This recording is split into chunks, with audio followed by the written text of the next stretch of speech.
OpenAI se lance dans la santé avec un nouvel outil, ChatGPT Santé. Voyons ça de plus près. Ce chiffre, c'est le nombre de personnes qui utilisent déjà ChatGPT pour des questions de santé chaque semaine. Le problème, c'est que les infos santé sont souvent éparpillées. L'idée, c'est donc de tout rassembler. C'est une expérience sécurisée qui combine ses propres données avec l'IA pour des conseils personnalisés.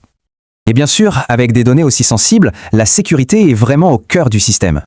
Ça se passe dans un espace dédié, bien à part des autres conversations sur ChatGPT.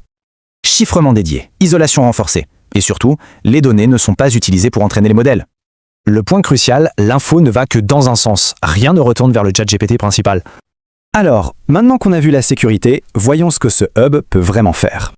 On peut y connecter ses dossiers médicaux, applis, PDF, pour que les conversations partent de faits concrets. Ça s'intègre aussi avec des applications que beaucoup de gens utilisent déjà, comme Apple Santé ou MyFitnessPal. On peut alors poser des questions simples, du genre « Comment évolue mon taux de cholestérol ?» ou encore demander un résumé de ses analyses avant un rendez-vous. C'est plutôt pratique. Mais attention, c'est très clair, c'est un partenaire, ça ne remplace absolument pas un médecin.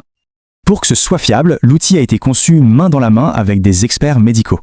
Et pas qu'un peu, plus de 260 médecins venus de 60 pays différents ont participé. Ça a donné plus de 600 000 retours d'expérience pour affiner le modèle. C'est énorme.